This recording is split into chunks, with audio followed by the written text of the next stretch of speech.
Hello बच्चों, कैसे हो आप सब। उम्मीद करते हैं आप लोग अच्छे होंगे। मैं हूं कुमार हीरो सर और जैसा कि आप लोग को पता ही है कि अभी मैं आप लोगों के लिए 3 डायमेंशनल ज्योमेट्री चैप्टर पढ़ा रहा था, जिसमें कि हमने आपको पिछले वाले वीडियो में आपको 11.2 कंप्लीट पूरा कर दिए हैं। तो आज से हम आपको बताने वाले हैं 11.3 के बारे में। और जैसा कि आप लोग को पता ही है कि 11.3 में आप लोग को पढ़ना क्या है, तो प्लेन यानी समतल, जिसको आप तल के नाम से भी शॉर्ट में बोलते हैं। कभी समतल बोले या तल बोले, दोनों एक ही चीज है। यानी कि प्लेन से रिलेटेड आपको सारा बात पहले समझना होगा और उसके बाद इससे रिलेटेड आपका सवाल भी बनाना होगा। और हाँ, आपको हम बता दें कि प्लेन जो है यानी समतल जो है, इसमें आपको कुछ स्पेशल ज्यादा फॉर्मूला पढ़ना है। और पहले आप अगर सारे फॉर्मूला को एक एक कर डिस्कस कर लेंगे बढ़िया से और समझ लेंगे और थोड़ा याद भी कर लेंगे, तो आपसे क्वेश्चन तो बड़ी आसानी से बन ही जाएगा। चलिए तो शुरू करते हैं आज के इस क्लास को। उससे पहले आप सब लोग एक बार बता दीजिए कि क्या आप सब लोग तैयार है। तो अगर आप तैयार है तो जल्दी से सब लोग यस यस कमेंट कर दीजिए ताकि हम क्लास को स्टार्ट करें। चलिए तो स्टार्ट करते हैं आज के इस क्लास को। चलिए तो शुरू करते हैं आज के क्लास को। सबसे पहले हम आपको याद दिला दें प्लेन्स के बारे में, आपको प्लेन यानी समतल के बारे में। सबसे पहले कि समतल का हम लोग को सीखना क्या है, इक्वेशन निकालना। तो इक्वेशन जनरली तौर पर आप इसको 3 तरीका से निकाल सकते हैं, ठीक है। सबसे पहला बात यह है कि इक्वेशन हम कैसे निकालेंगे, इसके बारे में आपको बारी बारी से बताते हैं। पहला होता है एक नॉर्मल फॉर्म में आप निकाल सकते हैं, ठीक है। एक नॉर्मल फॉर्म बोलते हैं। नॉर्मल फॉर्म यानी कि अभिलंब रूप में आप प्लेन का समीकरण आप निकाल सकते हैं अभिलंब रूप में, ठीक है। और उसके बाद दूसरा होता है कि एक पॉइंट आपको दिया रहेगा, एक पॉइंट आपको दिया रहेगा, मतलब एक पॉइंट से पास करने वाला, और एक वेक्टर भी आपको दिया रहेगा, ठीक है। एक वेक्टर भी आपको दिया रहेगा तो आप इक्वेशन निकाल सकते हैं। दूसरा उसके बाद होता है 3 गो आपको 3 नॉन कोलिनियर पॉइंट्स दे ले रहेगा। नॉन कोलिनियर पॉइंट्स दिए हुए रहेगा। Non collinear points, 3 non collinear points मतलब 3 असंरेख बिंदु, यानी 3 असंरेख बिंदु, ठीक है। यानी कि आपको हम बता दें कि प्लेन का इक्वेशन आप कब कब निकाल सकते हैं। पहला तो आप ये समझ लीजिए कि नॉर्मल फॉर्म में आप प्लेन का इक्वेशन होता है, जो हम आपको बारी बारी से सबके बारे में बताएंगे। लेकिन पहले आप यह जान लीजिए कि प्लेन का इक्वेशन आप 3 तरीका से निकाल सकते हैं। पहला नॉर्मल फॉर्म में एक होता है, और एक होता है अगर एक पॉइंट दिया हुआ है, एक पॉइंट से गुजरे और किसी परपेंडिकुलर वेक्टर, ये नॉर्मल वेक्टर जिसको बोलते हैं, वेक्टर एन जो लिखा गया है ये नॉर्मल वेक्टर है। इसे आपको परपेंडिकुलर दिया हुआ है, एक पॉइंट दिया है, तो गुजरने वाला प्लेन का समीकरण निकाल सकते हैं। या 3 गो असंरेख बिंदु दिया हुआ है तो भी आप प्लेन का इक्वेशन निकाल सकते हैं। तो फिलहाल ये सब तो आपको पढ़ना है, आगे चल के हम पूरा विस्तार में बताएंगे। लेकिन उससे पहले हम आपको बता दें कि सबसे पहले हम लोग को समझना होगा बारी बारी से एक एक चीज को, ठीक है। तो चलिए हम सबसे पहले हम आपको बताते हैं कि इसका प्लेन के बारे में स्पेशल बताते हैं। देखिए प्लेन थोड़ा सा आप लोग बढ़िया से समझिएगा क्योंकि ये ज्यादा कीमती चैप्टर है और टॉपिक भी है। समतल या इसको तल के नाम से बोलते हैं, ठीक है। कभी तल कह देगा कभी समतल कह देगा, तो आप कंफ्यूज मत होइएगा क्योंकि दोनों एक ही चीज है, ठीक है। तो देखिए सबसे पहले हम आपको बता दें इसका इक्वेशन हम लोग को सीखना है, ठीक है। क्या सीखना है, इसका इक्वेशन। देखिएगा equation of plane, equation of plane यानी तल का या समतल का समीकरण, समतल का समीकरण, ठीक है। समतल का समीकरण। तो देखिए समतल का समीकरण सबसे पहले हम आपको बताते हैं, ये तो आपको पता हो गया कि नॉर्मल फॉर्म में होता है। लेकिन उससे पहले हम आपको बताते हैं कि एक जो पहला फॉर्मूला आप लोग का है ये वाला, कि इसका जनरल फॉर्म समझ लीजिए। जनरल यानी कि आपको जो कभी भी क्वेश्चन दिखाई देगा प्लेन का इक्वेशन, तो किस फॉर्म में नजर आएगा, कैसा दिखाई देगा। जैसे लाइन का इक्वेशन हम आपको बताते हैं कि लाइन आप लोगों को दिखाई कैसा देता है, यानी रेखा। आपको याद होगा रेखा आप किस फॉर्म में नजर आता है, तो वेक्टर आर बराबर, ऐसा करके याद कीजिए, वेक्टर आर बराबर vector A plus lambda vector. याद आ रहा है, ये लाइन का इक्वेशन है। इसी को आप ऐसे कार्टेशियन फॉर्म में बताए थे, x minus x1 by A, y minus y1 by B और z minus z1 by C. तो ये सब जो क्या है, ये लाइन का इक्वेशन है। जैसे इसको हम पहचान लिए कि भाई लाइन का इक्वेशन है, वेक्टर फॉर्म में और कार्टेशियन फॉर्म में। तो उसी तरह से पहला चीज हम आपको यह समझा देते हैं कि आपको प्लेन कैसे समझेंगे कि यह प्लेन का इक्वेशन है दिया हुआ, कैसे आप पकड़ पाएंगे। इसके लिए आपको जनरल फॉर्म पहले हम आपको बता देते हैं, जनरल फॉर्म जिसको आप व्यापक रूप बोलते हैं, ठीक है। व्यापक रूप यानी व्यापक रूप में आपको कैसा प्लेन दिखाई देगा, इसके बारे में सबसे पहले हम लोग समझ लेते हैं। देखिए तो व्यापक रूप में आप लोग को पता ही है कि जब भी इक्वेशन हम लोग पढ़ते हैं तो दो फॉर्म में पढ़ते हैं, एक वेक्टर फॉर्म में और एक कार्टेशियन फॉर्म में। तो देखिए इसका आपको 2 फॉर्म आएगा। पहला आएगा वेक्टर फॉर्म में, तो इसको ABC करके नाम। वैसा हम आपको फॉर्मूला भी एक वीडियो बनाए हैं जो इससे रिलेटेड आपका सारा सिर्फ फॉर्मूला ही है, उस कॉपी पर जो बनाया गया फॉर्मूला वाला वीडियो उसको जरूर देख लीजिएगा, ठीक है, ताकि आपको एक ही बार में सारा फॉर्मूला पता रहे, तो बारी बारी से जब टॉपिक पढ़िए तो आपको आसानी से समझ में आएगा ही आएगा, ठीक है। तो देखिए पहला जो होता है वेक्टर फॉर्म, वेक्टर फॉर्म जिसको आप सदिश रूप बोलते हैं, क्या बोलते हैं, सदिश रूप। इसको थोड़ा सा पतला कर लेते हैं, एक सेकेंड। हाँ, इसको क्या बोलते हैं, वेक्टर फॉर्म। तो वेक्टर फॉर्म में कभी भी आपको लाइन प्लेन का इक्वेशन कैसा दिखाई देगा, वेक्टर एन बराबर डी, ये होता है प्लेन का इक्वेशन वेक्टर फॉर्म। जहां पर हम आपको बता दें, सपोज कीजिए एक प्लेन है, ये आपको प्लेन दिखाई दे और इस पर एक लाइन खड़ा रहता है, ठीक है, ये जो आपको लाइन खड़ा है इसको, ये परपेंडिकुलर लाइन होता है, जो प्लेन पर एक जो खड़ा लाइन होता है ये परपेंडिकुलर, इसको हम लोग नॉर्मल के नाम से जानते हैं। किसके नाम से जानते हैं, नॉर्मल, जिसको हम लोग अभिलंब बोलते हैं। क्या बोलते हैं, अभिलंब बोलते हैं, ठीक है, इसको नॉर्मल बोलते हैं और वो प्लेन पर हमेशा नॉर्मल रहता है, ठीक है, यानी कि परपेंडिकुलर रहता है। तो ये जहां पर आप याद रखिएगा वेक्टर एन का मान कुछ इस तरह से आपको दिया हुआ रह सकता है, A I cap plus B J cap plus सी के कैप, ठीक है। और जहां पर आप याद रखेंगे डी तो कोई कांस्टेंट होगा, और आप जानते हैं कि ए बी सी जो है उसको क्या बोलते हैं, तो डायरेक्शन रेशियोज है। ये डायरेक्शन क्या है, ratios of normal, direction ratios of normal. ये जो नॉर्मल है ना, इसका इसी को हम लोग वेक्टर एन के नाम से जानेंगे, ये ठीक है, ये नॉर्मल जो है उसको हम लोग वेक्टर एन के नाम से जानेंगे। यहाँ पर हम लिख दिए ये वाला, ये फॉर्म आपको बताया जा रहा है, जहां पर एबीसी क्या है, तो डायरेक्शन रेशियोज है। डायरेक्शन क्या है, रेशियोज यानी दिक् अनुपात है, किसका, तो इस नॉर्मल का, ठीक है, नॉर्मल का अनुपात है, दिक् अनुपात है। उसके बाद इसी में आपसे दूसरा चीज आता है कार्टेशियन फॉर्म। कार्टेशियन फॉर्म हम आपको इस पर एग्जांपल्स भी देंगे, थोड़ा सा आप धैर्य रखिए। इसको बोलते हैं कार्तीय रूप। कार्तीय रूप में प्लेन का समीकरण कैसा होता है, तो हम आपको बता दें, यहां पे रहेगा x plus b y plus c z बराबर डी। ये इस टाइप का इक्वेशन अगर आपको दिखाई देता है तो समझ जाइएगा कि ये प्लेन का इक्वेशन है जनरल फॉर्म में। और जहां पर आपको ये तो पता ही हो गया कि क्या है भाई, ए बी सी क्या है, तो ए बी सी को हम लोग डायरेक्शन रेशियोज बोलेंगे, किसका, नॉर्मल का। और डी तो कैसे ही कोई कांस्टेंट है, ठीक है, फिलहाल यहाँ पे डी क्या है, कांस्टेंट है, ठीक ना। तो ये हो गया। अगर इसी से आपसे क्या कहा जाता है, इससे आपको हो सकता है कि ए बी सी तो निकाल सकते हैं, छोटा सा उदाहरण भी पेश कर देते हैं। जैसे ऐसे अगर आपसे दिया रहे 2x plus 3y plus 5z बराबर 9, ये ठीक है इक्वेशन दिया हुआ है और ये कहा जा रहा है कि प्लेन का इक्वेशन है। तो आप बताइए, इससे अगर आपसे पूछ दे कि इसका बताइए आप डायरेक्शन रेशियोज क्या होगा भाई, डायरेक्शन रेशियोज क्या होगा, यानी दिक् अनुपात क्या होगा, तो आप फटाक से ना बता सकते हैं, इसका 2 3 5, यानी इसका डायरेक्शन रेशियो 2 3 5 हो जाएगा। और हाँ, हम आपको बता दें, एक सवाल जो है हर साल इस टाइप का पूछता है। बस आपको याद क्या रखना है कि जनरल फॉर्म में प्लेन दिखता कैसा है, उसका इक्वेशन कैसा होता है। तो अगर मान लीजिए वेक्टर फॉर्म में रहे तो ऐसे याद रखिएगा, ये वाला vector are dot n, vector N बराबर डी।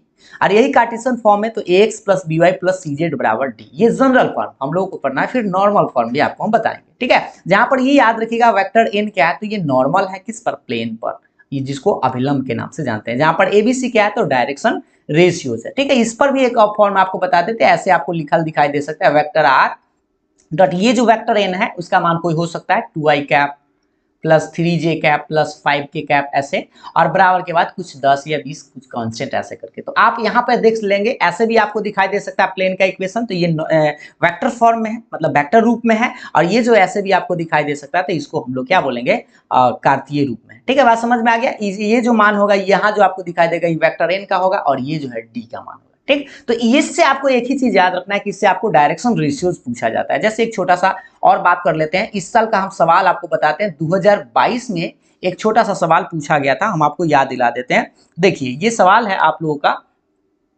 देखिएगा आपसे पूछा गया था कि क्या तल जो है, देखिएगा तल दिया हुआ था 3x plus 4y plus 5z minus 6 बराबर 0, ठीक है। और इसमें कहा गया कि पर अभिलंब के दिक् अनुपात है, दिक् अनुपात है, दिक् अनुपात है। तो दिक् अनुपात किसको बोलते हैं, डायरेक्शन रेशियोज को बोलते हैं। डायरेक्शन रेशियोज आपको बताना था, क्या आप नहीं बता पाएंगे, जल्दी से सोच कर बताइए। तो इसका डायरेक्शन रेशियोज क्या होगा, इसका डायरेक्शन रेशियोज तो आसान चीज है, बस आपको ये फॉर्म आपको पता हो गया कि इसका फॉर्म कैसा होता है, x plus b y plus c z और प्लस में डी इधर ले आइए या उधर ले जा सकते हैं, बराबर के बाद डी ऐसे आप लिख सकते हैं। तो आप सोच लीजिए, आपको तो डायरेक्शन रेशियो किसको बोलते हैं, हम लोग एबीसी को ना डायरेक्शन रेशियो बोलते हैं, डी से तो कोई लेना देना है नहीं। तो यहाँ पर ए का मान क्या है 3 है, बी का मान 4 है, सी का मान क्या है 5 है, तो इसका डायरेक्शन रेशियो क्या हो जाएगा 3 4 5 और ऑप्शन में आपको बस यही टिक कर देना था, जो भी ऑप्शन आपको मिले एबीसीडी आराम से आप मिला सकते हैं। ठीक है, तो एक नंबर का सवाल जो है हर साल ऐसा पूछा ही जाता है, इस चीज को हमें उम्मीद है कि आप बड़ी आसानी से समझ गए होंगे। और हाँ, इसी से आपसे हो सकता है कि ये जो आपको डायरेक्शन रेशियोज दिखाई दे रहा, इससे आपको हो सकता है कि डायरेक्शन कोसाइन पूछ दे। क्या पूछ दे, डायरेक्शन कोसाइन। तो सोचिए एबीसी का मान अगर पता है तो क्या आप डायरेक्शन कोसाइन नहीं निकाल सकते हैं, बिल्कुल निकाल तो सकते हैं। आपको याद होना चाहिए डायरेक्शन कोसाइन का ए बटा रूट अंडर, बी बटा रूट अंडर और सी बटा रूट अंडर, याद है ना। तो इस तरह से आप आसानी से निकाल सकते हैं। आप बता ही दीजिए कितना आएगा, इसका सबका वर्ग कर लेंगे पहले। अगर हम निकाल लेते हैं a square plus B square plus C square, तीनों का वर्ग कर देते हैं तो क्या आएगा 3 का स्क्वायर प्लस 4 के स्क्वायर प्लस 5 के स्क्वायर। बताइए कितना आएगा 9 और 16 25 25 50 आ जाएगा। 50 10 25 50 यानी कि 25 दूना 50 यानी कि 25 दूना तो 5 रूट 2 इसका आएगा। वर्गमूल निकाल लेते हैं। ए का मान देख लीजिए कितना है 3 बटा 5 रूट 2, फिर निकलेगा 4 बटा 5 रूट 2 और फिर निकलेगा 5 बटा 5 रूट 2। इसको चाहे तो एक बार ही 5 से 5 कट जाएगा। इसका आंसर आपका आ गया, नजर आ रहा होगा 3y 5 रूट 2, 4y 5 रूट 2 और 1/√2। ये रहा आपका डायरेक्शन कोसाइंस। यहां से एक और सवाल पूछता क्या है कि एक ये जो आपको प्लेन दिखाई दे रहा, प्लेन का इक्वेशन, और कहेगा मूल बिंदु से दूरी बताइए।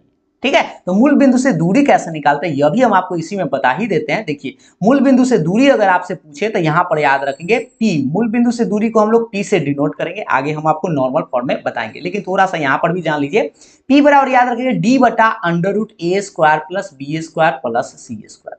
एबीसी इसलिए लिखे क्योंकि यहाँ पर देखिए डायरेक्शन को साइन निकालने का बट्टा में ये रूट में आता, आपको पता है ना a square plus B square plus C square, ऐसे सब में वही चीज होता है। ठीक है, तो यहाँ पर आपको डी का यहाँ पे मोड लगा दीजिएगा। मोड इसलिए लगाए हैं क्योंकि निगेटिव आए या पॉजिटिव आए, आपको पॉजिटिव लेना है क्योंकि कभी भी डिस्टेंस जो है वो निगेटिव नहीं होता है। तो यहाँ पर आप डी का मान देख लीजिए कितना, डी का मान राइट साइड ले जाएंगे तो 6 बटे आपका आएगा, इसका निकल के आया 5 रूट 2 यानी 5 रूट 2, ये 6 बटा 5 रूट 2 आंसर आ जाएगा। कहाँ से, मूल बिंदु से दूरी। चलिए हम आपको बताते हैं, इसी 2022 में ये आपसे सवाल पूछा गया था, दिखाते हैं आप लोग को।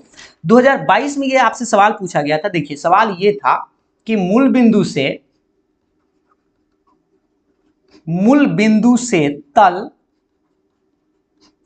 तल 2x minus 3y plus 4z बराबर 6 की दूरी आपसे पूछा गया था। दूरी है, ठीक है, यानी कि आपसे पूछा गया था distance from the plane to the point origin, यानी मूल बिंदु से दूरी पूछा गया था। ऑप्शन भी हम आपको दे देते हैं, अगर आपको समझ में अभी आया है तो जल्दी से इसका आंसर कमेंट कर सकते हैं। ऑप्शन बी 6/√37, ऑप्शन सी 6/√29 और ऑप्शन डी 6/√31। ये है आपका आंसर ऑप्शन में। तो सबसे पहले बता दें कि ये मूल बिंदु है, ओरिजिन से आपको डिस्टेंस पूछ रहा है इसका, तो अभी हम आपको बताते हैं डी दूरी, मूल बिंदु से दूरी को हम लोग पी से डिनोट करेंगे, आगे भी हम आपको बताएंगे, थोड़ा सा यहाँ पर याद रख लीजिए पहले। तो D/√a square plus B square plus सी स्क्वायर ये होता है। ठीक है, अब आप बता दीजिए डी का मान क्या आपको पता है, यहाँ पे देख लीजिए डी का मान 6 है तो 6 लिखिए, और √a स्क्वायर तो ये a का मान यहाँ पे 2 है, b का मान -3 है और 4 है, तो यहाँ पे आप निकाल दीजिए 2 का स्क्वायर -3 का स्क्वायर और 4 का स्क्वायर ऐसे करके। ठीक है, तो 6 बटा कितना आएगा देख लीजिए 4 + 9 + 16, 16 4 20 और 20 और 9 हो जाएगा 29 और रूट में रहेगा, ये 6/√29 आपका आंसर आएगा। ऑप्शन सी आपका करेक्ट आंसर है। बात समझ में आ गया। तो ये एक सिंपल सा सवाल जो है आपसे 2 सवाल पूछता है, बस आपको जनरल इक्वेशन अगर आपको याद हो गया और ये फॉर्मूला अगर पता हो गया तो आप आसानी से 2 अंक तो प्राप्त कर सकते हैं। कैसे, एक बार थोड़ा सा रिवाइज करवा देते हैं आपको। क्या अभी हम पढ़ाए, थोड़ा सा देखिएगा। समतल का इक्वेशन अभी हम आपको नॉर्मल फॉर्म नहीं बताया, अभी हम आपको बता रहे थे जनरल फॉर्म। ठीक है, तो जनरल फॉर्म आपको प्लेन का इक्वेशन ऐसे याद रखना है। एक बार फिर से देखिएगा, थोड़ा सा मार्कर चेंज कर देते हैं क्योंकि यही चीज आपका बेसिक है, उसके बाद तो आप सारा बात समझ ही पाएंगे। देखिए ये जो आपको बॉक्स में दिखाई दे रहा है, ये बॉक्स ये है ना, ये है जनरल फॉर्म में आपको कार्टेशियन रूप में, कार्तीय रूप में प्लेन का इक्वेशन। ये जो आपको दिखाई दे रहा है वेक्टर फॉर्म में है प्लेन का इक्वेशन। ठीक है। जहां पर आपको याद रखना है एबीसी को डायरेक्शन रेशियो बोलते हैं, एबीसी को डायरेक्शन रेशियो यानी दिक् अनुपात। ऐसा आपको प्लेन दिखाई दे तो आप समझ जाइएगा एक्स वाई जेड के साथ वाला जो रहेगा उसको डायरेक्शन रेशियोज कहा जाएगा। इससे आपको एक दूरी डायरेक्शन कोसाइन अगर पूछे, जैसे यहाँ देखिए आपसे क्या पूछा गया था, दिक् अनुपात पूछा गया था, तो बड़ी आसानी से आप बस खाली यहाँ से मान छाट लीजिए, 1 नंबर मिल जाएगा। डायरेक्शन कोसाइन पूछे तो आपको ये a बटा root under b by root under c by root under करना होगा। और हो सकता है मूल बिंदु से दूरी पूछ दे, मूल बिंदु से दूरी, ये जो हम आपको निकाल के बताए थे मूल बिंदु से दूरी, तो d बटा root under a square plus b square plus c square. और मोड में क्या आपको नहीं याद रहेगा इतना? उम्मीद है आप लोगों को इतना तो याद रहेगा ही रहेगा। और अगर आपको इतना समझ में आ गया है तो 2 नंबर आप निश्चित रूप से सीख चुके हैं। ठीक है, अब हम आपको ले चलते हैं आगे और अब आपको बताते हैं नॉर्मल फॉर्म में प्लेन का इक्वेशन क्या होता है। चलिए देखिएगा, तो ये आपको हम आप एक बार थोड़ा सा याद दिला दे पहले। अभी आप जनरल फॉर्म में क्या पढ़ लिए थोड़ा सा याद रखिएगा तो ज्यादा फायदा करेगा। जनरल फॉर्म में आप प्लेन का इक्वेशन पढ़ लिए, vector are dot vector N बराबर डी पढ़ लिए। ठीक है, और एक और पढ़े क्या, ये वेक्टर फॉर्म है, कार्टेशियन फॉर्म में पढ़े x plus b y plus c z बराबर डी। ठीक है, ये आप जनरल फॉर्म जान चुके हैं। ठीक है, अब इसी का हम लोगों को पढ़ना क्या है, नॉर्मल फॉर्म पढ़ना है। क्या पढ़ना है? Normal form. नॉर्मल फॉर्म में प्लेन का इक्वेशन क्या होता है, जिसको आप अभिलंब बोलते हैं। अभिलंब रूप में समतल का समीकरण, इक्वेशन इन नॉर्मल फॉर्म। ठीक है, देखिए तो ये तो आप समझ गए। अब नॉर्मल फॉर्म में समझ लीजिए कि कैसा होता है। तो ये आपको याद रखना है, जनरल फॉर्म में आपको इक्वेशन दिखाई देगा, लेकिन नॉर्मल फॉर्म समझने का प्रयास करिए। पहले आप थोड़ा सा ये जान लीजिए, ये आपका एक्सिस है, ठीक है, ये एक्सिस है, ओरिजिन, और ये कोई प्लेन हम ले लेते हैं ऐसा करके कुछ। ठीक है, और याद रखिए ये जो प्लेन है ना, इस पर हम परपेंडिकुलर यहां से इसको डालते हैं इस तरह से, ये इस पर परपेंडिकुलर है। और हाँ, ये ओरिजिन आपको दिखाई दे रहा है, मूल बिंदु से यहाँ के यहाँ जो नॉर्मल है इसको दूरी मान लेते हैं, यहाँ से p मान लेते हैं। क्या मान लेते हैं? p। और ये याद रखिएगा, ये जो नॉर्मल है इसको हम लोग यूनिट वेक्टर बोलेंगे। क्या बोलेंगे? यूनिट वेक्टर बोलेंगे। ये आपका एक्स एक्सिस है, ये वाई एक्सिस है और ये जेड एक्सिस है। थोड़ा सा पिक्चर आपको बता दिए ताकि आपको ये बात याद रखने में सहूलियत होगा। क्या कि देखिएगा ध्यान से, आपको करना क्या है, यहाँ देखिए वेक्टर एन जो होता था, हम आपको इसमें क्या बताए थे, पिक्चर थोड़ा सा याद कर लीजिए। ये कोई एक प्लेन था और इस पर एक खारा लाइन आपको दिखाई दिया था कुछ इस तरह से। ठीक है, थोड़ा सा मार्कर चेंज ताकि आपको दिखाई दे। ये जो आपको खारा लाइन दिखाई दिया था, ये वाला, ये इसको हम लोग बोले थे नॉर्मल। ठीक है, ये नॉर्मल था, इसको हम लोग वेक्टर एन बोलते थे। ये वेक्टर एन के जगह पर अब आ गया है यूनिट वेक्टर। कौन सा वेक्टर आ गया? यूनिट वेक्टर आ गया, यानी इसको एन कैप से डिनोट करेंगे। और ये जो पहले इसमें क्या था, डी था, लेकिन इस डी के जगह पर अब हम इसको चेंज कर दिए हैं, किसमें? पी में। अब भाई पी क्या है तो समझिएगा, पी क्या है तो इसको बोलेंगे मूल बिंदु से इस तल के बीच की दूरी। अब देखिए इसमें दो फॉर्म होता है, आपको पता है, एक वेक्टर फॉर्म में होता है और एक कार्टेशियन फॉर्म होता है, जैसा कि आपको पता ही है। तो वेक्टर फॉर्म में आपको याद रखना है वेक्टर आर डॉट, इसी के जैसा एकदम सेम होगा, vector are dot N cap बराबर के बाद पी, ये आपको याद रखना है। ठीक है, एक बार फिर से समझिएगा, vector are dot N cap बराबर पी, जहां पर ये जो एन कैप है, एन कैप इस बार कैसा रहेगा, वेक्टर आपको कुछ यूनिट वेक्टर है। एन कैप क्या है तो याद रखिएगा, एन कैप जो है ये यूनिट वेक्टर है, यूनिट परपेंडिकुलर वेक्टर है, यूनिट परपेंडिकुलर वेक्टर है। सीधा भी लिख दिया यूनिट वेक्टर, आपको याद रखना है ऐसे। और इनका क्या मान ऐसे रहेगा, L I cap plus M J cap plus N K cap, ऐसा करके। ठीक है, क्योंकि यूनिट वेक्टर है, इसका मॉडुलस 1 आना चाहिए, मापांक 1 आना चाहिए, इसलिए इस फॉर्म में लिखे। क्योंकि आपको पता है L square plus M square plus N square बराबर कितना होता है? 1 होता है। ठीक, और पी क्या है तो पी जो है वो डिस्टेंस फ्रॉम ओरिजिन है, यहाँ पे हम लिख भी देते हैं पी क्या है तो distance from origin, distance from origin. आपसे पूछता है कि मूल बिंदु से दूरी बताइए, मूल बिंदु से दूरी है, मूल बिंदु से दूरी है। ठीक है, मूल बिंदु से क्या है? दूरी है। प्लेन से प्लेन के मूल बिंदु से दूरी आपसे पूछे कभी तो ये आप पी याद रखिएगा और इसको एन कैप बोलते हैं। और हाँ, ये तो आप समझ में आ गया आपको कि vector are dot N cap बराबर पी रहेगा। अगर यही कार्टेशियन फॉर्म में प्लेन का इक्वेशन पूछे, कार्टेशियन फॉर्म में, तो याद रखिएगा यहाँ पे आ जाएगा L X M Y N Z अब बराबर के बाद पी। जहां पर आपको ये याद हो गया होगा कि एल एम एन क्या है तो ये है डायरेक्शन कोसाइन। एलिमेंट क्या है? डायरेक्शन कोसाइन, जैसा कि आप पहले भी पढ़ चुके हैं कि एलिमेंट को क्या बोलते हैं? Direction cosine. और पी क्या है, एंड आप ये याद ही रख लीजिएगा, ये पी क्या है तो मूल बिंदु से दूरी है। समझने का एक बार फिर से प्रयास करिए बात को मेरा, कि जनरल फॉर्म में प्लेन का इक्वेशन आपको दिखाई देता है, इसको आपको कहेगा कि आप इसको नॉर्मल फॉर्म में आप थोड़ा सा बदल के बताइए। तो नॉर्मल फॉर्म में बदलने के लिए आपको करना क्या होगा, ये जो वेक्टर एन दिखाई दे रहा, इसको यूनिट वेक्टर में बदल देना होता है। अगर यूनिट वेक्टर में बदलने के लिए आप जानते हैं कि यूनिट निकालने के लिए आपको पता है एन कैप बराबर क्या होता है, याद कीजिए फॉर्मूला, वेक्टर एन बटा मोड ऑफ वेक्टर एन। ऐसे तो आपको करना है कि इस सब में आपको मोड से भाग दे देना, तो ये वाला जो आंसर आएगा वो नॉर्मल फॉर्म में बदल जाएगा। या सोचिए ये जो आपको इस फॉर्म में आपको नॉर्मल ऐसा दिखाई दे, डायरेक्शन रेशियो के हिसाब से दिखाई दे, और उसको कोसाइन में बदलना है, क्योंकि देखिए यहाँ LX plus MY plus NZ बराबर P होता है, तो LMN में बदलना, तो आपको क्या करना है, रूट से सब में भाग दे देना। कितना रूट से, तो root under a square plus B square plus C square, इसको दोनों तरफ में आप भाग दे देना। चलिए हम आपको इस बात को थोड़ा सा अच्छा से समझाने का प्रयास करते हैं। देखिए आपको पता है जनरल इक्वेशन, जनरल फॉर्म में आपको क्या होता है, जनरल फॉर्म में आपको क्या होता है, प्लेन का equation ax plus by plus cz बराबर d, ऐसा होता है। ये बात आपको पता हो गया है जनरल फॉर्म में। और आप देखिए अभी आपको बताया क्या बताया कि नॉर्मल फॉर्म में कैसा होता है, lx my प्लस nz बराबर p होता है, d के जगह p ले लिए, ठीक है।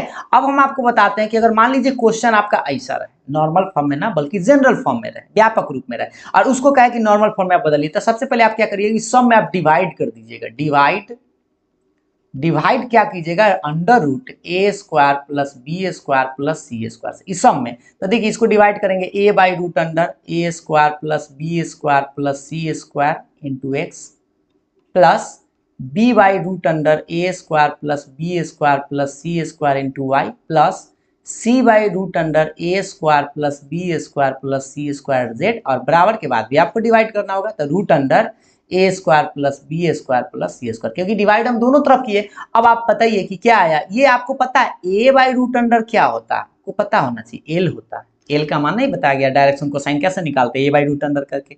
फिर प्लस ये देखिए बी बाई रूट अंडर है, तो ये एम का मान है और ये वाई तो रहेगा, plus C by root under क्या होता है, एन का मान है और ये जेड रहेगा, और बराबर के बाद ये देख लीजिए डी बाई ये जो है इसको हम लोग पी मान लेते हैं, और इसी को इसीलिए हम बोले थे कि प्लेन का इक्वेशन जो है नॉर्मल फॉर्म में आपका ऐसा होता है। इसको थोड़ा सा मार्कर चेंज करके घेर देते हैं, ये होता है, देखिए वही चीज हम यहाँ पर लिख दिए, ये है आपका P, ठीक है। और जहां पर एलिमेंट क्या है, तो ये डायरेक्शन कोसाइन है, आपको ये पहले से भी पता है। एलिमेंट क्या है, तो डायरेक्शन कोसाइन है, और एबीसी क्या था, तो डायरेक्शन रेशियोज था। इसमें एबीसी क्या है, तो डायरेक्शन रेशियोज है। थोड़ा सा हम इस बात को बार बार जोर इसलिए दे रहे हैं क्योंकि एबीसी डायरेक्शन रेशियोज है, एलिमेंट डायरेक्शन कोसाइन है, क्योंकि आप कंफ्यूज नहीं होइएगा, ठीक है। और इसी यहाँ पर देखिए ये जो है आप समझ में आ गया होगा कि पी बराबर क्या होता है, इसलिए डी बटा root under a square plus B square plus C square, ये इसलिए आपको ये बताया। और इसमें मोड इसलिए लगा दिए थे कि हो सकता है डी का मान अगर माइनस में आपको दिखाई दे, तो आपको डिस्टेंस तो कभी निगेटिव होता नहीं है, तो इसलिए आपको मोड यहाँ पे लगा दिया गया।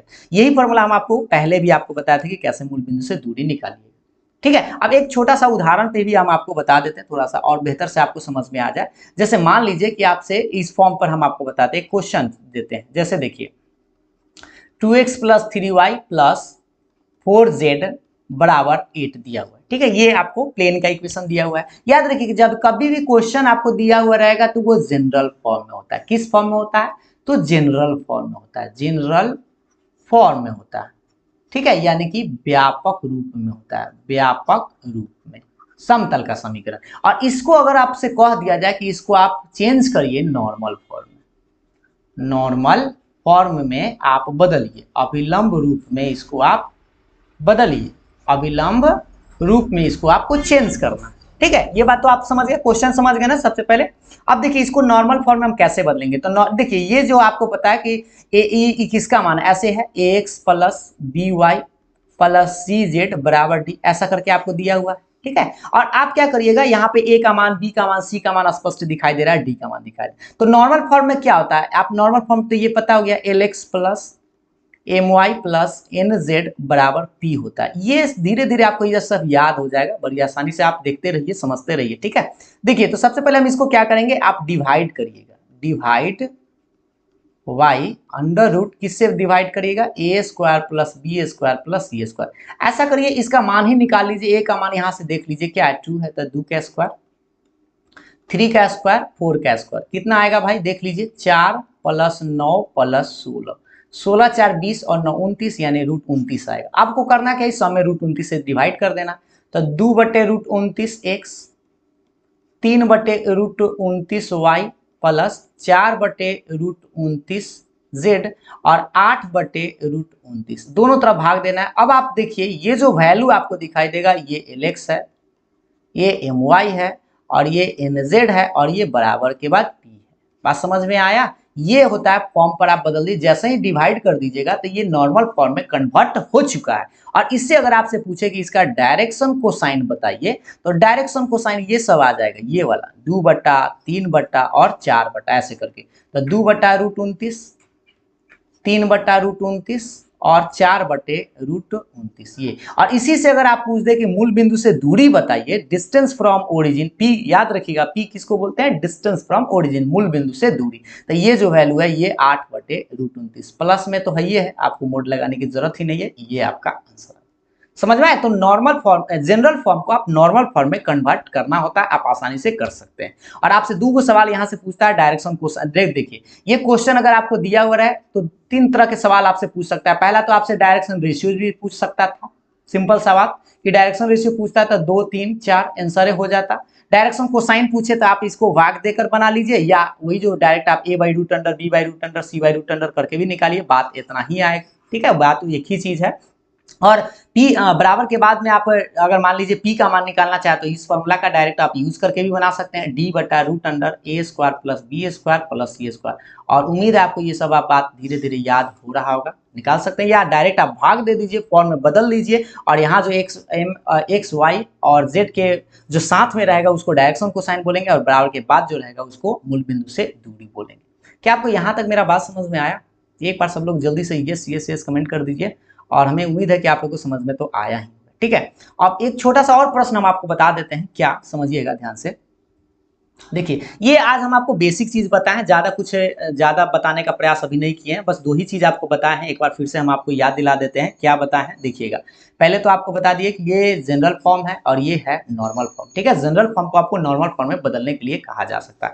एक टाइप का और इसमें सवाल पूछा जाता है, समझिएगा, अभी बेसिक सा जानकारी आपको दिया जा रहा है कि मान लीजिए कभी वेक्टर फॉर्म को आपको क्या कहेगा, नॉर्मल वेक्टर फॉर्म को वेक्टर फॉर्म में दिया हुआ रहेगा क्वेश्चन और उसको आपको कहेगा कार्टेशियन फॉर्म में आप बदलिए, कार्टेशियन फॉर्म में।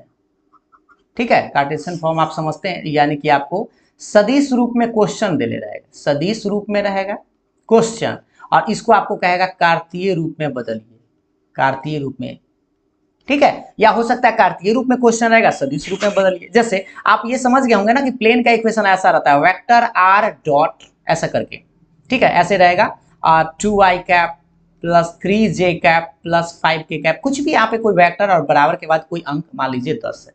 और इस क्वेश्चन को आपको, ये आपको समझ में आ रहा है ना, वेक्टर फॉर्म में, और इसको आपको कहेगा कार्टेशियन फॉर्म में आप लेके बताइए या बदल के बताइए कितना आंसर आएगा। तो सबसे पहले आपको सिंपल सा करना क्या है, ये वेक्टर r का मान आप वेक्टर से ही आप याद होगा आप लोग को xi yj प्लस zk, क्योंकि ये पॉइंट P का पोजीशन वेक्टर है। OP वेक्टर बराबर r बोले थे और इसी को हम लोग लिखते थे xi plus yj plus zk। ये याद रखिएगा हर क्वेश्चन में जब भी वेक्टर r जो लिखा हुआ रहता है ना वो P पॉइंट का पोजीशन वेक्टर होता है, यानी स्थिति सदिश होता है। ठीक है, इसलिए यहाँ पर OP वेक्टर बराबर r बोलेंगे और वेक्टर r का जरूरत अगर कहीं पे पड़ जाए रखने के लिए तो आप ये याद रखिएगा xi plus yj plus zk। तो चलिए इस वेक्टर r को ना यहाँ पे हम रख देते हैं xi plus yj plus zk।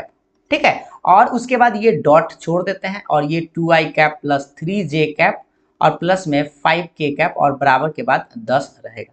अब आपको पता है ये डॉट प्रोडक्ट आपको बड़ी आसानी से समझ में आता होगा कि i वाला को i के साथ, j वाला को j के साथ। तो x में ऐसे गुना करेंगे, x में 2 से प्लस y में 3 से और z में 5 से और बराबर के बाद ही 10 रहेगा। इसको गुना उना करके बताइए कितना आया, 2x plus 3y plus 5z बराबर 10, और ये आ गया कार्तीय रूप में प्लेन का समीकरण। ठीक है, तो ये वेक्टर फॉर्म में है और ये कार्तीय रूप में है, यानी कि कार्टेशियन फॉर्म। ठीक है, यहाँ तक तो हमें लगता है कि आप लोग को बात समझ में आ गया होगा। तो ये छोटा सा जानकारी अभी हम आपको दे रहे थे। एक छोटा सा और सवाल ले लेते हैं जिससे कि आपको कॉन्फिडेंस आ जाए। जैसे मान लीजिए अगर आपको वेक्टर फॉर्म में ऐसा कुछ प्लेन दिखाई दे, vector r dot ai plus bj plus ck और बराबर के बाद d है, क्या आप इसको बदल पाएंगे कार्टेशियन फॉर्म में? निश्चित रूप से बदल पाएंगे। चलिए हम आपको बदल के बताते हैं। वेक्टर आर का मान आप क्या लिखिएगा, x i cap plus y j cap plus z k cap, और ये डॉट रहेगा और ये रहेगा a I cap plus B J cap plus सी के कैप और बराबर के बाद डी। अब थोड़ा सा वही डॉट प्रोडक्ट वाला गुना करिए, जानते हैं आई में आई से तो गुना करेंगे एक्स गुने ए प्लस वाई गुने बी प्लस जेड गुने सी और बराबर के बाद डी। ठीक है, अब इसी चीज को तनी सटा के अच्छा से लिख दीजिए, a x plus b y plus c z बराबर डी। और जैसा कि आप लोग को बताए थे कि वेक्टर फॉर्म में प्लेन का इक्वेशन ऐसा होता है, ये vector are dot vector N बराबर डी।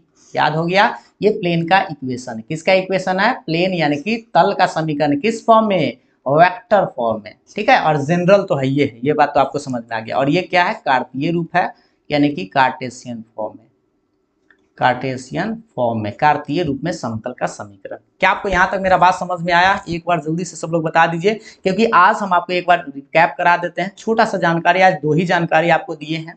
पहला तो जनरल फॉर्म, देखिए एक बार फिर से देख लीजिए आप लोग, क्वेश्चन के बाद थोड़ा सा देख लीजिए। देखिए एक आपको बताए थे जनरल फॉर्म, देखिए यहाँ से ध्यान से, एक जनरल फॉर्म ये आपको याद रखना है। जनरल फॉर्म कैसा होता है, a x plus b y plus c z बराबर डी। नॉर्मल फॉर्म अगर आपसे पूछे तो इसे याद रखना है, l x plus M Y plus N Z बराबर पी। ठीक है, और वेक्टर फॉर्म में आप ऐसे याद रखेंगे, वेक्टर आर डॉट एन बराबर डी। और अगर यही नॉर्मल फॉर्म में करें तो vector are dot N cap बराबर पी। पी क्या है, तो मूल बिंदु से दूरी है, दूरी निकालने का फॉर्मूला अभी आपको याद हो गया होगा। और क्या होता है, डी बटा root under a square plus B square plus C square. ठीक है, ये दो सवाल भी हम आपको शुरू में बता ही दिए हैं, जिससे कि आपको बात समझ में आ गया होगा। तो लास्ट में हम क्या करते हैं, एक छोटा सा सवाल भी आप लोगों से पूछ लेते हैं। इस सवाल का आंसर आप हमें कमेंट करके बता देंगे और फिर हम आपको आगे चल के आगे फॉर्मूला बताएंगे नेक्स्ट वीडियो में। ठीक है, सवाल ये रहा आप लोग के सामने में, 2x plus 3y plus 5z minus 10 बराबर 0। ठीक है, और इससे आपको बताना क्या है, ध्यान से देखिएगा। इसमें आपको दो चीज बताना है, इसका कमेंट करना है, डायरेक्शन रेशियोज क्या होगा और मूल बिंदु से दूरी यानी कि P का मान क्या होगा। समझिएगा थोड़ा सा ध्यान से क्या क्वेश्चन पूछा गया है, इसका आंसर आप हमें कमेंट करके जरूर बताएंगे। दिक् अनुपात का बताना है और मूल बिंदु से दूरी, यहाँ P है, D का मान नहीं है। ठीक है ना, याद रखिएगा, इसका आंसर आप हमें कमेंट करके जरूर बता दीजिएगा। फिर मिलेंगे हम लोग नेक्स्ट वीडियो में नेक्स्ट पार्ट के साथ, तब तक के लिए बाय बाय, थैंक यू। और हाँ, लाइक शेयर जरूर करिएगा।